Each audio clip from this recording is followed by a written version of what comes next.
Muy buenas tardes a todos, a todas, bienvenidos, bienvenidas.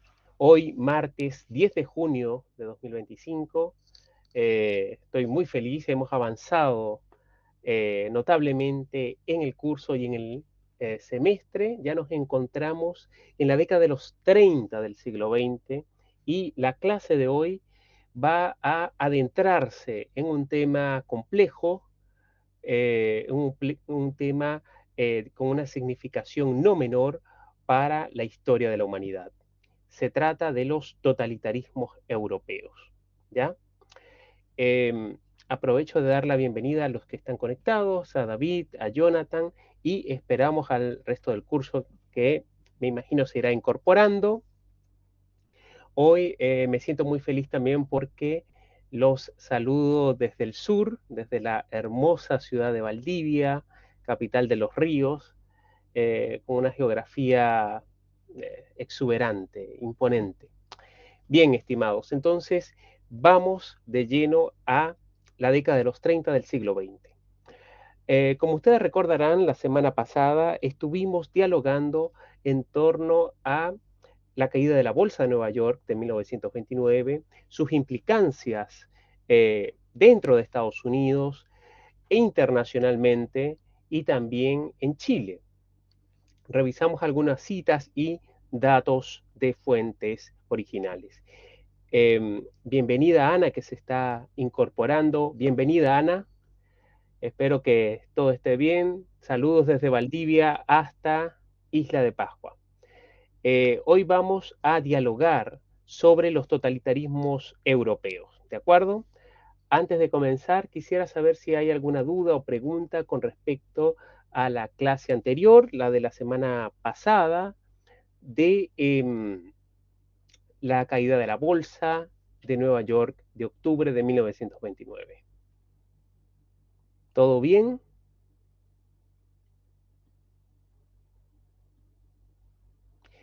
Bueno, entonces, sin más preámbulo, vamos a viajar a Europa, la Europa de los años 30 del siglo pasado. Por favor, indíquenme si todos están viendo este PPT, esta página que dice los totalitarismos. ¿Todos la están viendo?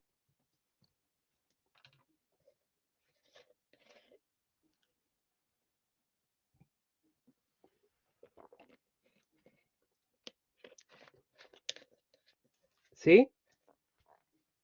Profe, no sé si soy yo, pero yo no estoy viendo nada. Eh, Perfecto. no sé si... Ah, ya, Sí, parece que somos todos. ya, perfecto. Vamos a volver. Por eso pregunto, esto es en vivo y directo. Entonces, ahora sí, Ahí sí, ahí sí. perfecto. Muchas gracias.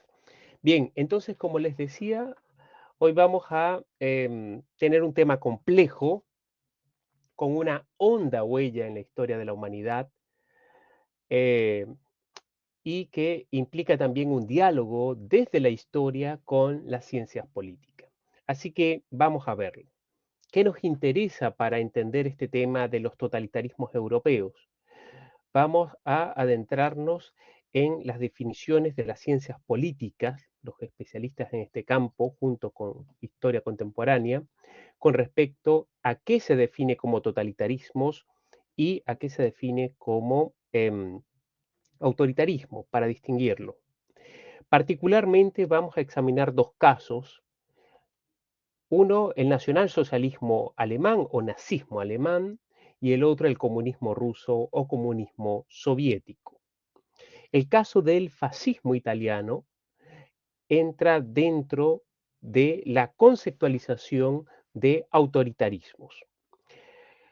Ahora nos interesa también examinar el desarrollo de estos regímenes totalitarios en Europa en el periodo de entreguerras y, consiguientemente, la conformación del llamado eje Roma-Berlín-Tokio. Entonces, vamos al tema. Lo primero que debemos hacer es contextualizar y situarnos en fines de la Primera Guerra Mundial e inicios de los años 20. En sus pantallas vemos dos imágenes reveladoras de la secuencia, de las secuelas de la Primera Guerra Mundial. Como bien lo saben ustedes, Alemania perdió la Primera Guerra Mundial y con ello trajo consigo toda una serie de transformaciones políticas, económicas, sociales, de debilitamiento de la llamada moral nacional, de humillación. Esto significó el desmoronamiento de los grandes imperios en Europa, como el zarismo en Rusia, el imperio del Kaiser en Alemania, el imperio de los Habsburgo en Austria-Hungría y también la caída de del imperio otomano. La Primera Guerra Mundial se selló con el Tratado de Versalles de 1919 y ese tratado tuvo dentro de sus particularidades dos elementos muy importantes. Uno, responsabilizar por el inicio de la guerra y de las hostilidades a Alemania de una forma excesiva. Y por otro lado, y en línea con lo anterior, esas responsabilidades cargadas única y exclusivamente a Alemania también llevaron a demandar grandes reparaciones económicas a Alemania.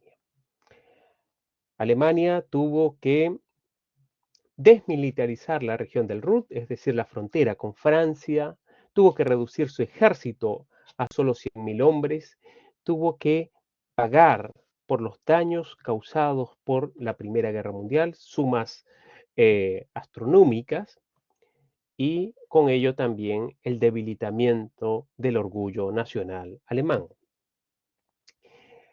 Con ello, más adelante en la década de los 20, se profundizaron lo que vimos la semana pasada, la caída de la Bolsa de Nueva York de 1929 con sus efectos globales, es decir, la recesión, el aumento del desempleo y del encarecimiento de los precios, y particularmente también el debilitamiento de las democracias liberales, es decir, la crítica desde el comunismo y desde el nazismo de que las democracias eran frágiles, débiles y no eran capaces ni siquiera de alimentar a sus propios ciudadanos. En sus pantallas estamos viendo dos imágenes reveladoras. Por favor, presten atención a ambas. En la primera, en la imagen superior, nos encontramos a las tropas francesas desfilando por las calles de Alemania. Esto fue, sin lugar a dudas, una imagen que enmudeció a la población alemana. Ustedes pueden ver que las calles están bastante despobladas. Muy pocos alemanes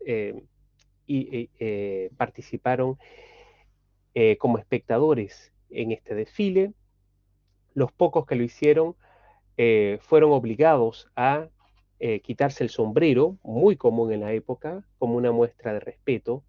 Las tropas francesas también fueron rudas en su comportamiento y al final del día quedó un sabor amargo y desolador en medio de la derrota. Más aún, a comienzos de los años 20, entre 1920 a 1923, 1924 aproximadamente, la economía alemana entró en una situación de hiperinflación. Esta hiperinflación hacía que los precios se elevaran exponencialmente, constantemente. De una semana a otra se podía encarecer alimentos básicos como la mantequilla, el tocino, el pan, los huevos, a cifras de millones de marcos. Y eso nos lleva a la segunda imagen. Por favor, vean la imagen inferior, en la cual tenemos un caballero que sostiene una carretilla y esa carretilla está llena de dinero, papel. Y esa carretilla nos representa lo que significaba comprar una docena de huevos en Alemania a comienzos de los años 20. Es decir, una situación verdaderamente desoladora, tanto en lo político como en lo económico como lo social. Esta imagen, este cuadro que nos dejó la Primera Guerra Mundial, nos permite explicar el ascenso de figuras que en otros contextos no hubiesen sobresalido, pero que en esta época, estos años 20, marcados por el fin de la Primera Guerra Mundial, encontraron su ascenso al escenario político. Y ellos son, como pueden verlo, un joven político italiano, Benito Mussolini, que fue miembro del Partido Socialista, eh, luego prestó sirvió en la Primera Guerra Mundial y finalmente se convirtió en il Duce. Vamos a ver más adelante con mayor detalle cada una de estas figuras, pero en este punto lo que nos interesa es conocer los orígenes de estas tres figuras. Al centro tenemos a un joven Joseph Stalin junto a Lenin, el máximo líder de la revolución bolchevique, y Stalin en esta época era simplemente un funcionario administrativo de segundo plano, no con el relieve de un Trotsky, pero que paulatinamente ascendería al poder. Stalin había nacido en Georgia y tenía un origen muy modesto. En la imagen superior derecha nos encontramos con también un joven Adolf Hitler con uniforme de la Primera Guerra Mundial. Acá tendría unos veintitantos años. Y este joven austríaco sirvió en el ejército alemán durante la Primera Guerra Mundial y luego de la contienda comenzó a vagar de ideologías nacionalistas hasta entrar y convertirse en el líder del partido nazi. En todo caso, lo que quiero que vean en este punto es que nos encontramos con tres figuras que no pertenecían a la aristocracia, que no pasaron por una educación superior, profesional, universitaria, más bien eran personas bastante humildes, modestas, que la ruptura creada por la Primera Guerra Mundial, la caída de los grandes imperios y consiguientemente la revolución bolchevique, se convirtieron en catalizadores para la, el ascenso meteórico de estos futuros dictadores. ¿Sí? Voy a dejar de compartir pantalla un minuto para... adelante, Jonathan, la escuchamos. Profe, hola. Hola, Consulta, Jonathan. ¿se Ujú, puede dar como un factor constante a través de la historia personajes no de la aristocracia que lleguen a ser dictadores? Hablo de los ejemplos claros, no sé, desde Julio César, ujú, que si bien él era aristócrata, entre comillas, no era quizás la persona como ujú, Craso en esa época, Augusto ujú, Pinochet acá en Chile, ujú, ujú. Hugo Chávez, lo que se me vienen mal Sí, los de los sí. años 30, se, se puede determinar que hay un patrón de gente no Social, aristócrata, sí, que social que influya en esta ideología en general a través de la historia. no. Realmente el origen social no es un determinista o un rasgo determinante para que una persona modesta se convirtiese en dictadores. Hay varios ejemplos de personas de origen modesto que se convirtieron en grandes figuras políticas y de la democracia. Me viene a la mente el caso de Colin Powell, un hombre modesto, afroamericano, hijo de migrantes jamaiquinos, que prácticamente se hizo así solo y se convirtió en un brillante general y luego em, secretario de Estado. También están otros casos eh, que se pueden mencionar a lo largo de la historia, Cincinato, eh, entre otros, en la antigua Roma, que permiten dilucidar esto. En todo caso, lo que sí hay en común en estos personajes es el uso del personalismo de los medios armados o violentos para mantenerse en el poder, independientemente de las razones ideológicas, eh, tanto de dictadores de derecha como dictadores de izquierda. El rasgo común es el uso de la violencia. Sí, muy buena pregunta, Jonathan. ¿Hay alguna otra duda, pregunta? En todo caso, lo que sí me interesa que tengamos claro de estos tres personajes es que en otro contexto, caso hipotético, de que no hubiese existido una coyuntura como la Primera Guerra Mundial, probablemente estos personajes no hubiesen tenido el ascenso político que sí tuvieron. Bien, entonces volvamos. Vamos acá a compartir pantalla para que todos podamos apreciar nuevamente esto. Bien, entonces volvemos a la pantalla. La están viendo todos, ¿correcto?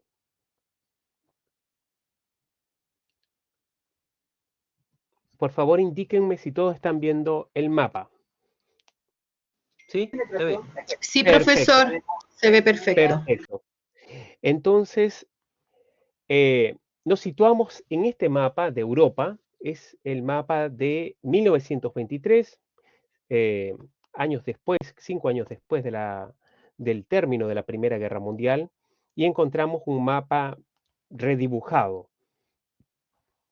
Nos encontramos con una Alemania más pequeña, dividida, con la región de Renania desmilitarizada, la región del Ruhr, ahora convertido en una democracia parlamentaria, el llamado periodo de la República de Weimar. Nos encontramos también a la Unión de Repúblicas Socialistas Soviéticas, el primer estado comunista del mundo, este estado de ensayo de ingeniería social, como se llamó, y la aparición de nuevos estados, los llamados estados cuña, que ya los revisitamos anteriormente, como Polonia, para separar a Alemania de Rusia, Checoslovaquia, para separar a los austríacos de los alemanes, entre otros. Este es el mapa que nos dejó la Primera Guerra Mundial y, por supuesto, más al sur, norte de África, Medio Oriente, nos encontramos con una Turquía que está en pleno proceso de reorganización en torno a Ataturk y Medio Oriente y norte de África dividido entre mandatos francés en color azul claro y británico en color rosa. Voy a dejar de compartir pantalla. Hay una pregunta. Perfecto, sí. Los llamados estados tapones, cuña o colchón también se les ha denominado así en la historiografía, que se crearon para contener a estas potencias. Bien, entonces ese mapa, ya en los años 20 y 30, nos da espacio para entender el ascenso de los totalitarismos. Entendemos por totalitarismo los sistemas políticos en los cuales se recurre a una presencia fuerte del Estado y una disminución de las libertades individuales de las personas. Usualmente estos estados eh, eh, se transforman en sistemas de violencia política. En sus pantallas vemos tres imágenes y por favor vean estas imágenes en contraste con las anteriores, con esos jóvenes nacidos en lugares remotos, fronterizos, que en esta imagen aparecen totalmente distintos. Aparecen convertidos en el centro de grandes multitudes eh, como mesías políticos. En la imagen superior izquierda nos encontramos el duce que guía la victoria, ¿sí? esta misma palabra, incluso el duce, el jefe, el líder que guía a los camisas negras italianas, habían tomado el poder en 1922. Al centro nos encontramos con un Hitler que está iluminado desde el cielo. Sobre el cielo, incluso sobre su cabeza, está un águila ondeando. Detrás de él aparecen como figuras diminutas, chicas, apenas siluetas de hombres y de banderas, pero es él el centro de la imagen. Él ya no es Hitler, él ahora es el Führer, ¿sí? El líder. Y en la imagen superior nos encontramos con un Stalin que ahora viste de blanco y está rodeado de pequeñas figuras humanas que lo vitorean, lo aplauden, están alrededor suyo y que es él el que está en primer plano y el que guía. Stalin ya no es Stalin, sino que ahora es el camarada Stalin, el jefe absoluto de la Unión Soviética. Entonces, en estas imágenes nos encontramos a estos personajes que pasaron de desconocidos a ser nuevos mesías, salvadores o autoproclamados salvadores de sus países. Ahora, ¿cómo explicamos este proceso históricamente? Para ello vamos a apoyarnos en uno de los grandes especialistas, cientistas políticos italianos, Norberto Bobbio, quien en su diccionario de política nos permite una aproximación, una definición, un concepto a qué entendemos por totalitarismos. Le voy a pedir a una voluntaria o voluntario que pueda leer este texto, por favor.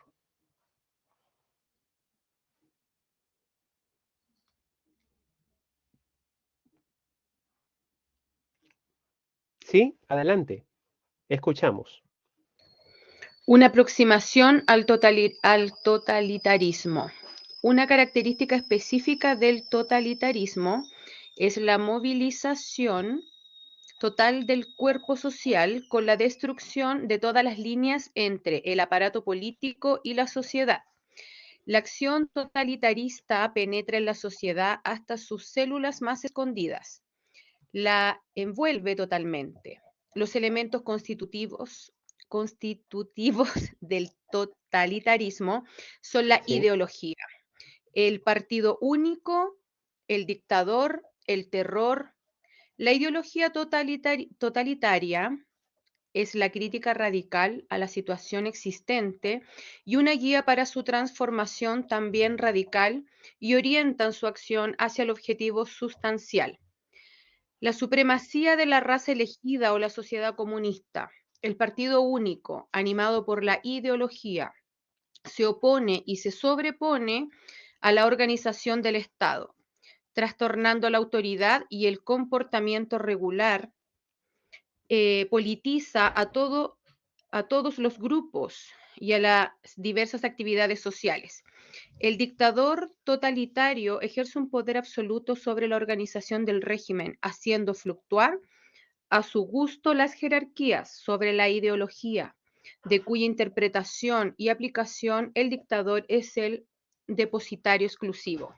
El terror totalitario inhibe toda oposición y aún las críticas más débiles y genera coercitivamente la adhesión y el apoyo activo de las masas al régimen y al jefe personal. Muchas gracias. Es un texto complejo, es un texto que amerita un minuto para que podamos situarlo, conversarlo y digerirlo. Por favor, ¿hay alguna persona que me pueda indicar qué palabras le llaman la atención? ¿Qué elementos están presentes y que son comunes a estos sistemas totalitarios?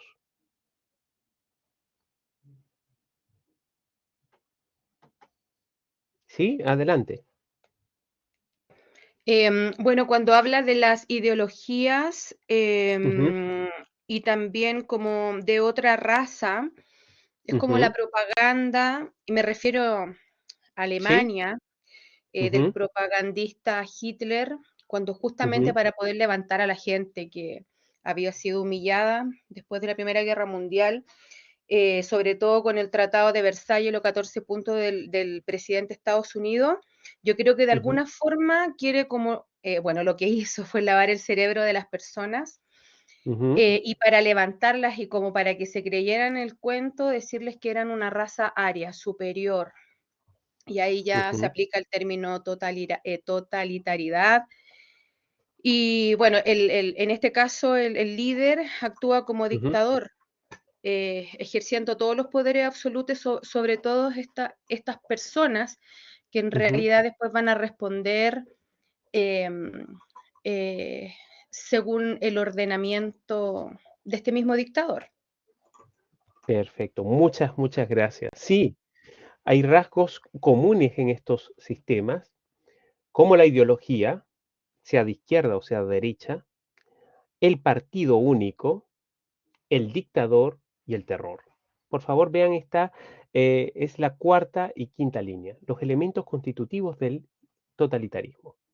La ideología sirve para justificar esta teología política de una raza o sociedad elegida que ha sido oprimida y a su vez de un enemigo que la oprime, ¿sí?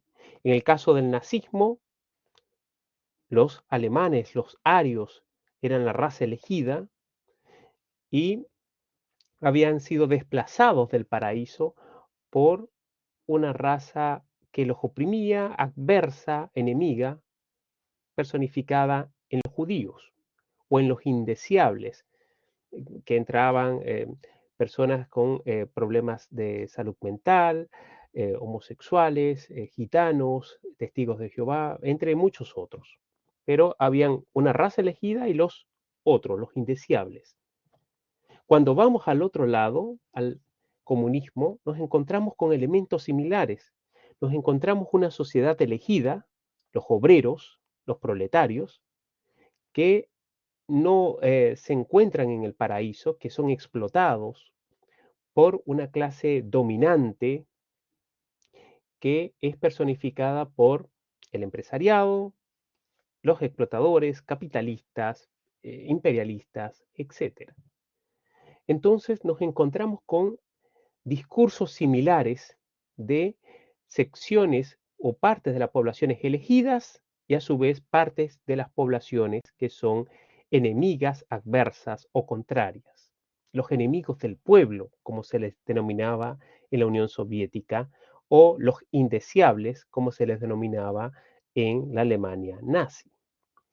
Esto a su vez permitía justificar un partido único, es decir, una sola forma de pensamiento, una sola forma de expresarse, una sola posibilidad de participar políticamente. El Partido Nacional Socialista Obrero Alemán, en el caso de Alemania, el Partido Comunista de la Unión Soviética o el Partido Fascista Italiano. Es decir, no había pluralidad, no había ninguna otra opción de pensamiento distinto. A su vez, el dictador funge una función de Mesías.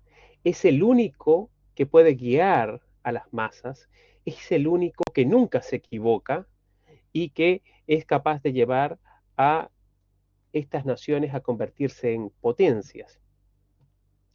Y para ello instrumentaliza la violencia, la represión y el terror como formas de coacción de toda oposición o pensamiento distinto.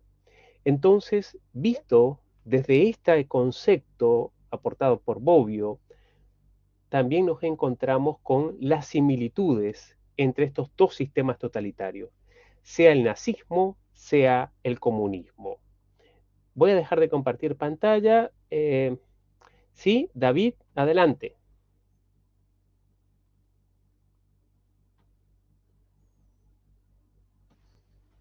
¿Ahí me escucha, profe? Sí, te escuchamos.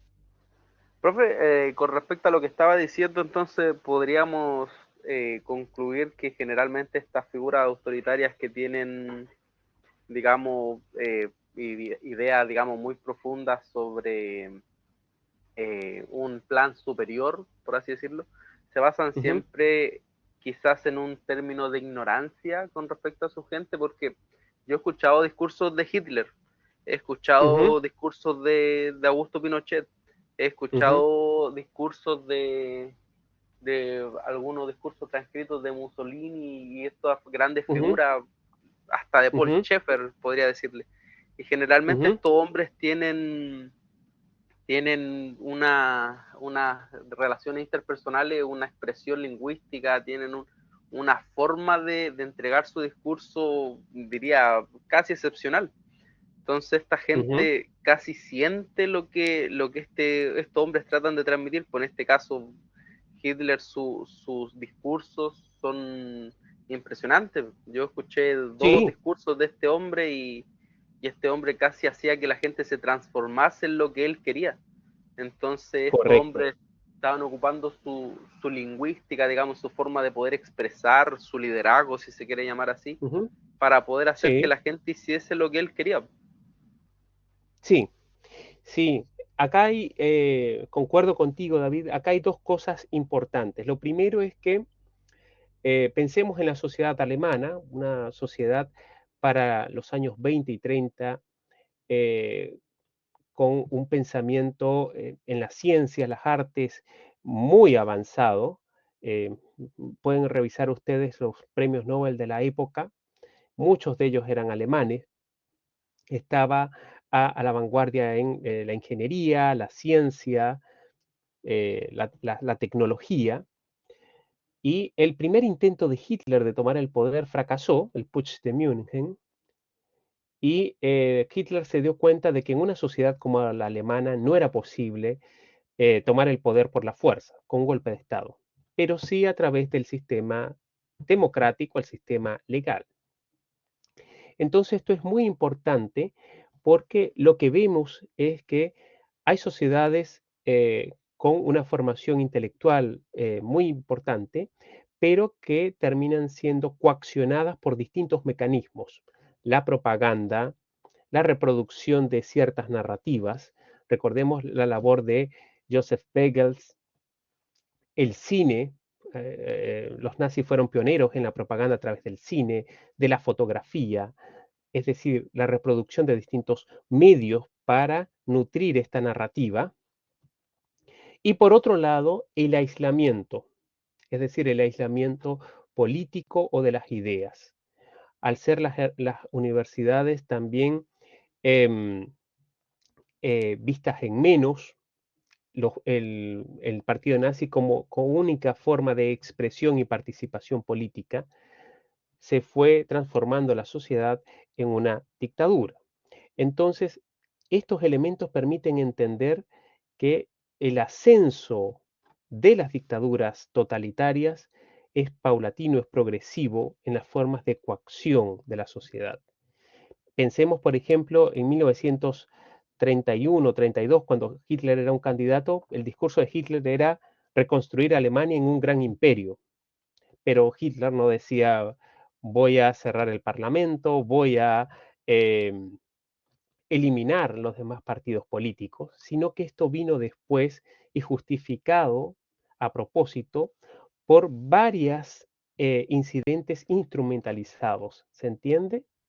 Es decir, pensemos en que nosotros tenemos el final de la película, pero los alemanes de los años 30, los rusos de los años 20, no sabían en qué iba a terminar lo que estaban viviendo, no tenían el final de la película. Para ellos simplemente venían de una situación apremiante, desastrosa, como fue la Primera Guerra Mundial, y había un discurso, una narrativa que se repetía de salvación, de que podía haber un cambio. Obviamente, muy pocos se imaginaban de que esos cambios iban a costar una enorme cantidad de personas y de sacrificio humano. Dicho esto, la otra parte en la cual coincido con lo que planteaste, David, es que hay que entender que estos personajes, estos dictadores, eran dictadores a tiempo completo.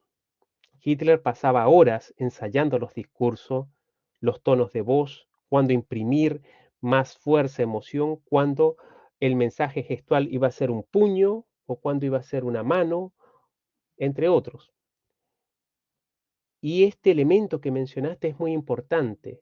Uno escucha los discursos de Hitler hasta el día de hoy y siguen siendo motivo de estudio para los especialistas en asesores en comunicación, lenguaje corporal, porque lo particular de estos discursos de Hitler es que llegaban a lo emocional, y lo emocional es pasional, es decir, se diría en chileno, llegar a la guata, a, a que las personas olviden un poco el asunto racional, lógico, y se dejen llevar por la pasión, la efervescencia, la emoción del momento.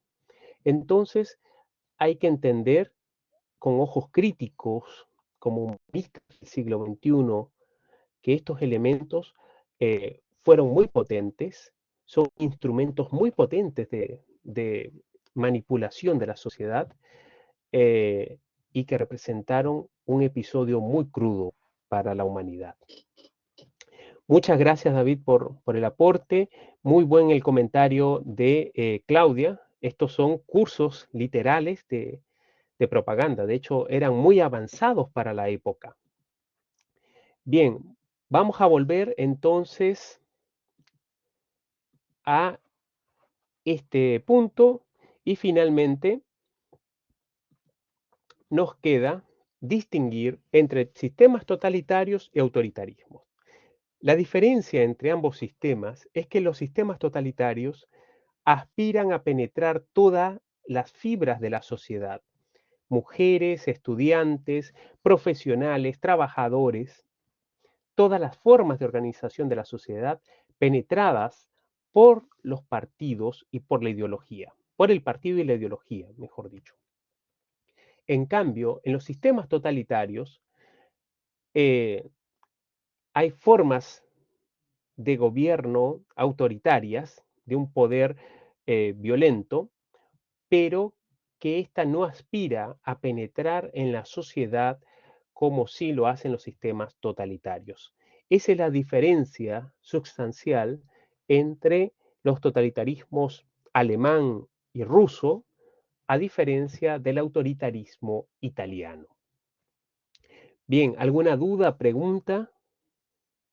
Recomiendo también leer a Erich Vogelin, filósofo político alemán-estadounidense, que escribió un libro muy importante sobre el concepto de teologías políticas, porque Vogelin hablaba acerca de que estos sistemas totalitarios aspiraban a destruir la religión porque tenían la intención de convertirse a ellos mismos en sistemas de religiones políticas, porque la religión, la fe, el credo, no se cuestiona, y ese es la aspiración de los sistemas totalitarios. Por eso estos líderes aspiraban a ser mesías, salvadores, y aspiraban a ser también presentes en todas las formas visibles de la sociedad. Vamos a verlo. ¿Qué rasgos en común podemos observar entre el fascismo italiano, el nazismo alemán y el nazismo ruso? 1. El sistema de partido único. En los tres sistemas solamente era legal el partido nazi o el partido fascista o el partido comunista. Todas las demás formas de expresión política eran ilegalizadas y por tanto eran perseguidas por el Estado. 2. La movilización de masas. Este es un punto muy importante porque estos sistemas tendían a legitimarse como populares a partir de la movilización de personas. Movilización de personas en su mayoría jóvenes que eran atraídos por los uniformes, por las banderas, por la espástica, por sentirse parte de algo superior, más grande que ellos. Es decir, no era el individuo, sino la idea de salvación que esto representaba. ¿Quién se puede oponer al paraíso? ¿sí? A ese paraíso o tierra prometida, una nación para los arios, una nación sin desigualdades sociales, una nación para el proletariado. Entonces estos elementos estaban presentes en esta movilización de masa. El tercer elemento común era el culto al líder carismático. Es decir, solo había un Hitler, un Führer, un camarada Stalin, un duce. Y este culto a la personalidad fue intencionado, cultivado, porque era la forma en la cual se separaba el ser humano, hombre de carne y hueso que cometía errores, de el ser divino, elegido, Mesías, Salvador, superior, que no se equivocaba para guiar al pueblo y la sociedad. Entonces, estos elementos estaban presentes y eran importantes distinguirlos. El cuarto elemento es que estos sistemas lograron avanzar con las promesas también hacia las clases medias. Unas clases medias que habían quedado devastadas por los efectos de la Primera Guerra Mundial y la caída de la bolsa de 1929, y que respaldaron estos nuevos sistemas como formas de acomodarse, de nutrirse como funcionarios en el sistema administrativo del Estado, con ciertos privilegios para poder tener bienestar de vida. Por ejemplo, a los alemanes clase media de los años 30 no les molestaba la persecución a los judíos, mientras el Estado podía financiar paquetes turísticos para vacacionar y podían respaldar a el régimen porque les permitía un ascenso o movilidad económica allí. Entonces, igualmente, en la Unión Soviética a muy pocos les interesaban las expropiaciones mientras podían tener un pan para comer en la URSS. Entonces estos elementos son importantes, cómo se dosifica ciertas cuotas para la fuerza del régimen. Un punto crucial muy importante, el quinto, es la captación de los jóvenes. Los jóvenes son en su mayoría inexpertos, no tienen la experiencia de las personas ya adultas y son mucho más susceptibles a la manipulación, a los mensajes, por repetición, por las imágenes que se transmiten. Entonces, un foco de estos sistemas totalitarios eran los jóvenes. Antes de Hitler, antes del Duce, antes de Stalin, todo era malo, nada existía, no había industrialización, había pobreza, hambre, y a través de estos salvadores hay alimento, hay paz, una paz armada, y hay trabajo. Entonces, estos elementos son importantes. Y por supuesto, está presente los elementos que transmiten la sensación de fuerza de la nación, exaltación de la violencia, de la guerra, del expansionismo territorial, las campañas de Italia en África, Abisinia, el rearme alemán y la promesa de la Unión Soviética de esa revolución internacional que expandería las fronteras de la URSS. Entonces, como pueden ver, lejos de las diferencias ideológicas del nazismo, del comunismo, de izquierda o de derecha, parece mucho más cercanos ambos por todos los puntos de coincidencia, es decir, sistemas totalitarios, sistemas de violencia política. Bien, ahora vamos a examinar muy brevemente cada uno de estos sistemas. Y en sus pantallas vemos a Benito Mussolini, quien había nacido en Predapio, norte de Italia, en 1883. El nombre Benito se lo habían colocado sus padres en honor a Benito Juárez. Y en su juventud vemos a un Mussolini que ejerció como profesor de francés, de italiano, de historia y geografía en varios colegios entre 1906 y 1908. Luego fue periodista de un periódico socialista, Il Pipolo de Italia, escritor de novelas satíricas y inicialmente se opuso a la Primera Guerra Mundial, 1914, pero luego cambió de parecer y se unió a la Primera Guerra Mundial. De hecho, llegó a combatir en la Gran Guerra en 1917. Y luego de la guerra, de la cual, por cierto, Italia fue una vencedora nominal, porque estuvo del lado de los aliados, pero el costo de la guerra en Italia y la prácticamente nula incorporación de nuevos territorios hizo que el discurso de Mussolini se convirtiera en un discurso antisistema. Es decir, Italia había sido desfavorecida por los aliados luego de la Primera Guerra Mundial, no había obtenido ningún beneficio y era momento de cambiar el sistema. De este modo, Mussolini se transformó en el líder del Partido Nacional Fascista Italiano desde 1921 y en 1922 dirigió la llamada Marcha sobre Roma, en la cual movilizó a las fuerzas paramilitares del partido, los llamados camisas negras, para tomar el poder que finalmente obtuvo de manos del rey de Italia y se convirtió en el presidente del Consejo de Ministros del Reino de Italia desde 1922 hasta 1943, ya en medio de la Segunda Guerra Mundial. En sus pantallas vemos dos imágenes muy interesantes.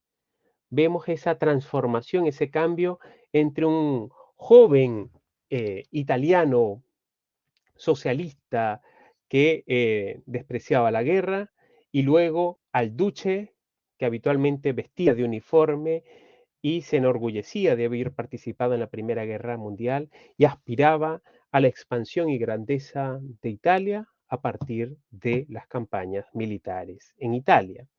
Entonces pueden ver los contrastes, los discursos, incluso las vestimentas, las tenidas de este mismo personaje, pero en dos momentos.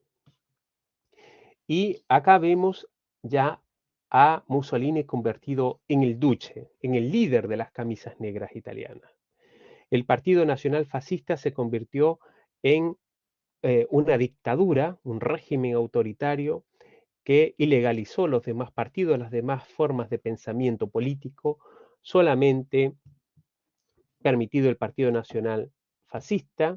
Mussolini se transformó en el duce, en el líder de los camisas negras, esta fuerza paramilitar del partido. Pueden verlo en esta imagen al centro, haciendo el saludo a la romana, popularizado en estos años. Y si ustedes se fijan, la multitud que está detrás no tiene rostro, no tiene cara, es una masa que es liderada por Mussolini. En la imagen inferior nos encontramos con el símbolo del Partido Nacional Fascista, que como ustedes pueden ver, era el símbolo de las antiguas legiones romanas. Es decir, la idea propagada por los fascistas italianos es que Italia volvería a ser como la Gran Roma.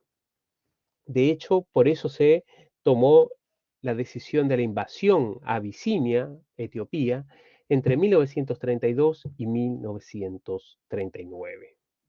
Bien,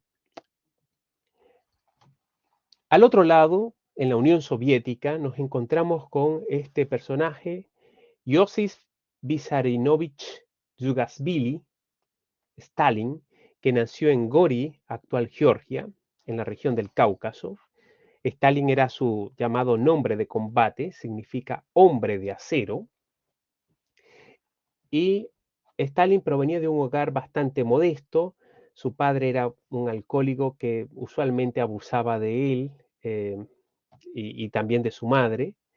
Su madre optó por enviarlo a un seminario en Tiflis para que se convirtiese en sacerdote ortodoxo en Rusia, pero a este joven Stalin le encontraron literatura marxista y fue expulsado del seminario. A partir de allí, Stalin tuvo una vida un tanto errante, fiel al Partido Comunista, actuando como ladrón de bancos para obtener recursos para el partido, otras veces encarcelado. También en esta época ocupó varios apodos, seudónimos, escribió un par de poemas hasta el estallido de la Primera Guerra Mundial, en la cual se incorporó a las fuerzas bolcheviques y al golpe bolchevique de 1917. A partir de allí, Stalin tuvo un rol muy importante administrativamente como secretario del Politburó del Comité Central del Partido Comunista desde mayo de 1917. Este cargo le permitió tener contacto con todos los partidos comunistas locales a lo largo de Rusia, convirtiéndose literalmente en una máquina centralizadora de las comunicaciones y del poder con los partidos comunistas.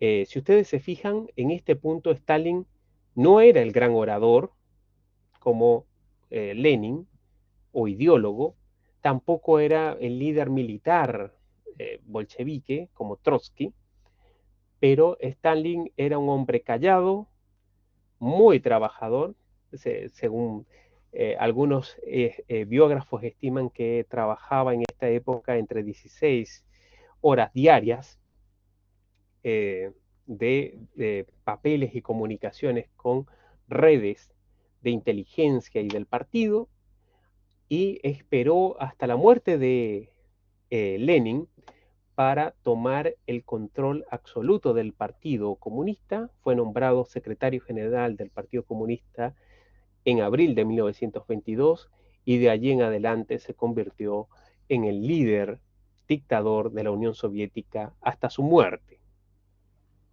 Pueden ver en las imágenes esa transformación del Stalin administrativo al Stalin todopoderoso dictador de la URSS. Y durante este largo periodo de Stalin, piensen ustedes que gobernó desde 1922 hasta 1953, un espacio de cerca de 30 años, promovió el culto de la personalidad, es decir, a la figura de Stalin en todas partes. De hecho, llegó a nombrar alguna ciudad Stalingrado en su propio honor, y se hacía representar en estas imágenes. Por favor, véanlas. Era Stalin guiando el timón de la Unión Soviética, acá están las siglas en ruso cirílico de URSS, y detrás la bandera, o la imagen inferior en la cual ustedes pueden apreciar a la multitud, las masas. Stalin está al centro, está arriba, está señalando hacia el cielo, y él es el único que está por encima de todo, que puede ver e iluminar todo. Esta propaganda soviética fue muy eficiente para reproducir una y otra vez la imagen de Stalin como el dictador supremo. A partir de allí, igual que Mussolini, el Partido Comunista se transformó en el Partido Único y se fortaleció un sistema que ya existía desde Lenin, que era un sistema de vigilancia y control de la población y de los opositores por medio de la NKVD, el aparato de policía política del Estado, y el sistema Gulag, sistemas de campos de trabajos y campos de internamiento forzoso. Stalin se mantuvo en el poder también gracias a periódicas purgas del partido, de las Fuerzas Armadas y de la burocracia del Estado, de lo que él consideraba enemigos del pueblo. Recomiendo ver a los historiadores Robert Service, Robert Conquest y Anne Applebaum, que han estudiado y documentado el periodo de Stalin con fuentes rusas. Las fuentes rusas se abrieron en los años 90 y en ese espacio pudieron obtener información de los crímenes cometidos por Stalin. Luego, con la llegada de Putin en el 2001, los archivos rusos se cerraron. Pero está la documentación directa, las firmas de Stalin en las listas de fusilamientos, por ejemplo. Esa larga dictadura de Stalin explica esto. Esto que ustedes ven en pantalla es el mapa de la Unión Soviética, un gigante euroasiático con aproximadamente 17 millones de kilómetros cuadrados. Y todos estos puntos que ustedes ven en pantalla corresponden a los sistemas Gulag, es decir, a campos de trabajo forzosos para presos políticos y sus familiares. Durante el periodo de Stalin, si alguien era sospechoso de pensar distinto al régimen, se encarcelaba a esa persona y a toda su familia. Estos campos estaban también dentro de los espacios de industrias, minería, y se ocupaban como una fuerza semi-esclavizada para esas labores. Por tanto, este mapa es muy importante y es importante conocer esos nombres como Colima, Lubyanka, que deben ser recordados como Auschwitz, Birkenau, Buchenwald, entre otros. Es decir, conocer los campos de concentración nazi implica también conocer los campos Gulag. Bien, ¿alguna duda, pregunta hasta acá? Bien, finalmente, entonces, nos encontramos con este caballero, Adolf Hitler, nacido en Austria, la frontera próxima a Alemania, Braunau am Inn, en 1889, hijo de un oficial de aduanas avanzado en edad que se casó con su sobrina y que tenía también una relación compleja con Hitler.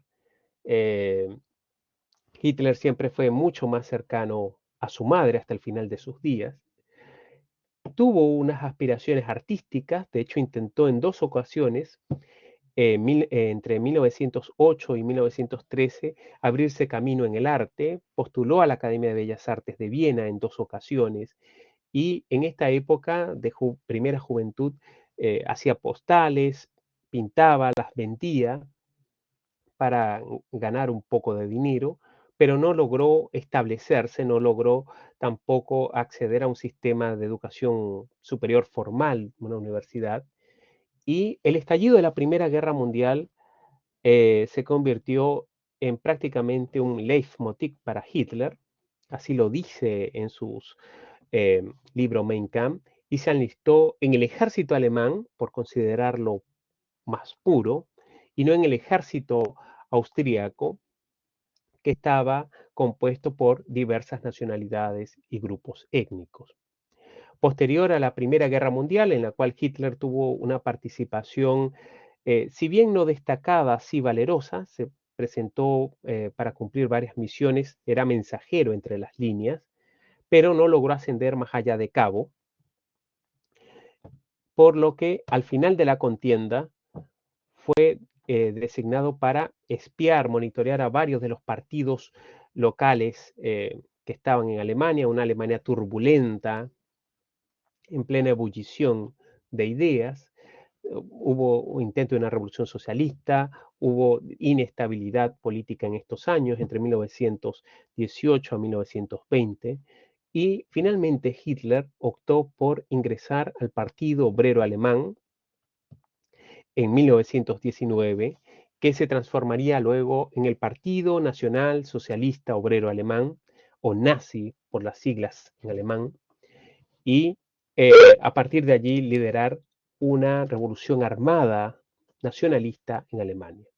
Como todos ustedes saben, el Putsch de München fracasó en 1923, Hitler fue encarcelado, ocupó este juicio como una tribuna política y durante sus meses en prisión, realmente fueron 9 meses, escribió este libro Mein Kampf, que se convirtió en una especie de Biblia o evangelio de la violencia política y de la legitimidad de su violencia política en su ascenso.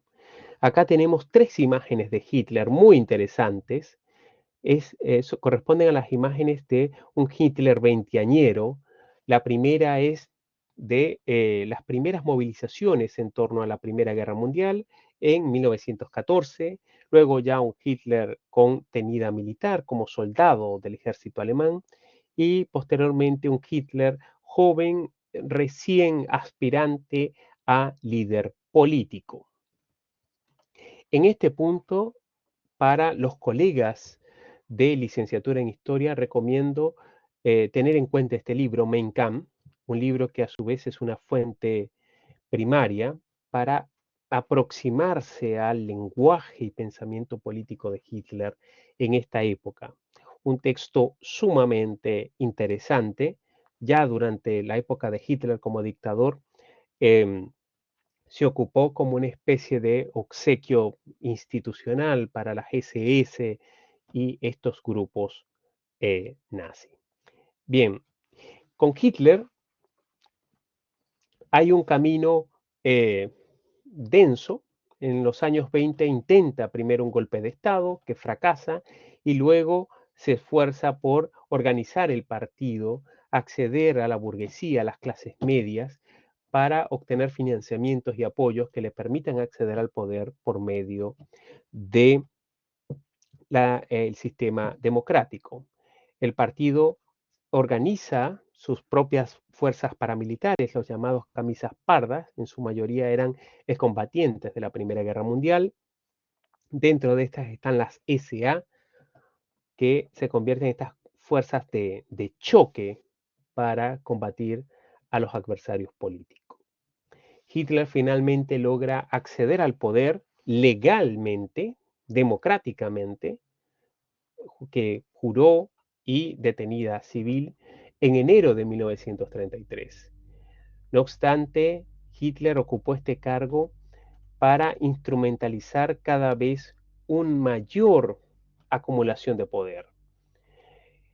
La noche de los cristales de los cuchillos largos, en julio de 1934, se ocupó para purgar el partido internamente, eliminar a las SA y eliminar cualquier tipo de oposición interna a Hitler. Luego, más adelante, en 1935, promovió el desconocimiento del Tratado de Versalles por considerarlo una humillación para Alemania y lo declaró nulo y por tanto estableció una política de rearme alemán, fundación de la Luftwaffe, entre otros. A partir de allí también comenzó a endurecer y instrumentalizar el derecho, las leyes en Alemania con fines raciales. Las llamadas leyes raciales de 1935 a 1938 transformaron a la sociedad alemana en una sociedad segregada. Es decir, a partir de allí, los alemanes no podían casarse con otras personas que no fuesen étnicamente alemanes. Estaba prohibido casarse con mestizos o de raza mixta, judíos o de otras nacionalidades o grupos étnicos. Estas leyes raciales instrumentalizaron el derecho con un fin biológico. A partir de allí, en la política exterior, comienza la expansión alemana, primero la anexión de Austria en 1938, que las potencias aliadas se hicieron a la vista gorda, permitieron la unificación alemana, al fin y al cabo ambos eran pueblos germánicos, hablaban alemán. Luego de los Sudetes, esta región fronteriza con Alemania, perteneciente a Checoslovaquia, de mayoría de población germanoparlante. Y finalmente, en 1938, uno de los hitos más cruentos fue la llamada Kristallnacht o Noche de los Cristales Rotos, en las cuales abiertamente los nazis destruyeron sinagogas y propiedades judías, marcándolas, robándolas, saqueándolas, en un acto abierto de violencia directa dirigida hacia una comunidad. Todo esto ocurrió ante los ojos del mundo, ante un sistema legal. El mismo Hitler había llegado al poder legalmente y de forma democrática, pero la transformación, la instrumentalización de una dictadura fue un proceso abierto, un proceso ante los ojos del mundo. Bien, estimados, vamos a pausar nuestra sesión de hoy hasta acá. Vamos a tener un espacio para dudas, preguntas sobre este tópico. ¿Hay alguna duda o pregunta?